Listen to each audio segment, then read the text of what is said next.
Olá, investidores! Estamos começando mais um programa Gráficos no Radar, nesta sexta-feira, 29 de março de 2019. Bem, hoje foi o último pregão do ano, março fechou com uma queda de 0,18%, mas lembramos que este foi um mês com bastante volatilidade. Chegou a bater na máxima do mês o seu novo recorde histórico, 100.400 pontos, e na mínima ele tocou lá nos 91.500 pontos. Então, depois desse zigue-zague todo, ele vai fechando próximo à estabilidade e a gente acredita, como vamos ver logo mais nas nossas análises, que para abril o índice vai começar ainda com essa lateralização antes de pegar força e voltar a subir. Na quebra dos 100 mil pontos, nosso próximo objetivo seria em 103 e para o ano a gente ainda tem um target mais longo para o Ibov na região dos 112 mil pontos. Olhando aqui para os fechamentos das bolsas lá de fora, a gente teve um dia positivo nos principais mercados. Europa, as principais bolsas fecharam entre 0,5% e 1%. Nos Estados Unidos, Dow Jones subiu 0,80%, o S&P 0,67%, o Nasdaq fechou 0,77% positivo. Vamos então aos destaques do dia. Começamos com o gráfico do Dow Jones, por aqui sem muitas alterações. O índice segue trabalhando dentro de uma pequena congestão triangular, onde a base passava nos 25.400, e ele reagiu a partir dessa base e vai de encontro ao teto da congestão, projeta hoje aos 26 mil pontos. Fechou a semana a 25.900. Semana que vem, caso ele consiga romper esse patamar, a gente teria então uma próxima projeção de objetivo lá no seu topo histórico, que ficou marcado aqui aos 26.950 pontos. O índice Bovespa subiu para testar a resistência dos 95.400 pontos, foi o nível que ele fechou hoje, e aí para a semana que vem ele precisa romper esse nível, depois ainda tem resistências em 96,5 e 98,5 antes de tentar sua máxima histórica, que ficou marcada nos 100 mil pontos.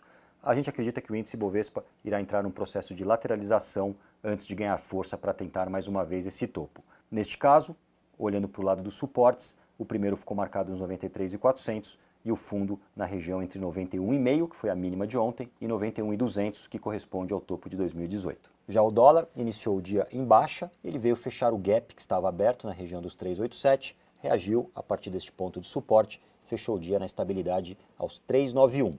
Aqui a gente tem uma estrutura ainda altista no gráfico diário e na quebra dos 3,94 e dos 4,01 teria potencial de alta mirando a região dos 4,11. Essa figura seria anulada se o ativo perdesse o apoio dos 3,84. Passamos para Vale, por aqui o ativo sobe em formações de bandeira de alta e na quebra dos 52,46, que é a reta de resistência traçada a partir do seu topo histórico, ela teria gap para fechar aos 54,26.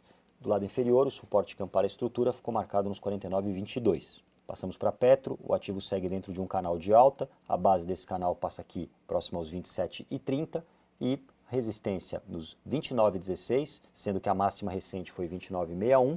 Na quebra desses dois níveis, ela projetaria lá nos 31,20, que é por onde passa o teto desse canal. Ambev ensaia a formação de fundo no gráfico diário, em cima do suporte dos 16,48, o ativo fechou hoje a 16,83. De toda forma, a confirmação dessa estrutura viria com a quebra dos 17,50 e neste caso ela subiria em W para fechar inicialmente o gap deixado aos 18,24. Uzi Minas foi destaque de alta hoje, ela continuou reagindo após ontem ter tocado na reta de suporte que passava aos 9,45, fechou o dia a 10,07. Para a semana que vem, vindo acima de 10,38, ela tentaria mais uma vez a máxima recente nos 11,21. Se romper esse patamar, próximas projeções de objetivos seriam em 11,47 e em 11,73. Cirela também ensaia uma reação após ter encontrado apoio nos 15,38.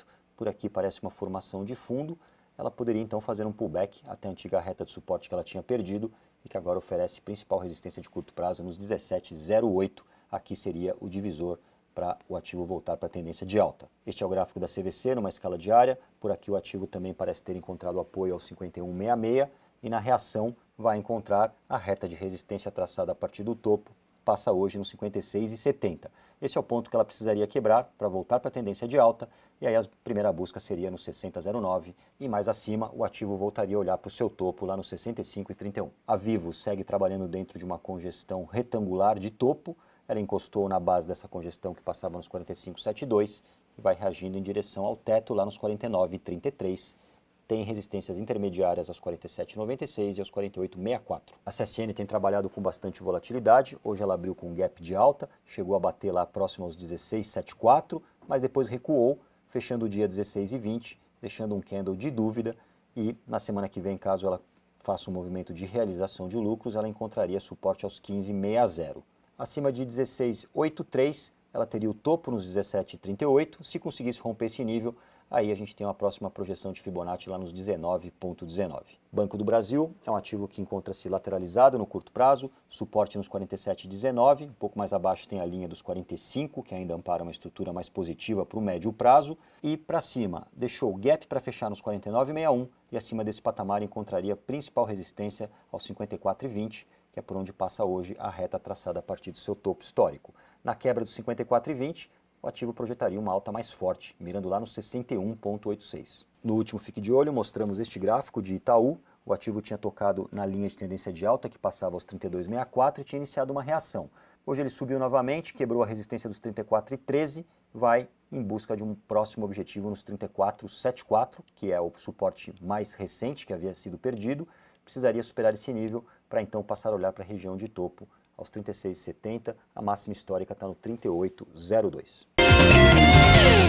Vamos ficar atentos a este gráfico da Ânima, o ativo que vai trabalhando dentro de um pequeno triângulo no curto prazo e na quebra dos 19,10, que é o teto deste triângulo e também a linha de tendência de baixa de médio prazo, ela ganharia força e poderia projetar um objetivo, se a gente traçar pela altura desse triângulo, seria lá na região dos 22,04. Bom, esses foram os gráficos que eu tinha separado para vocês hoje. Eu fico por aqui, agradeço a audiência, um ótimo final de semana a todos, até segunda-feira.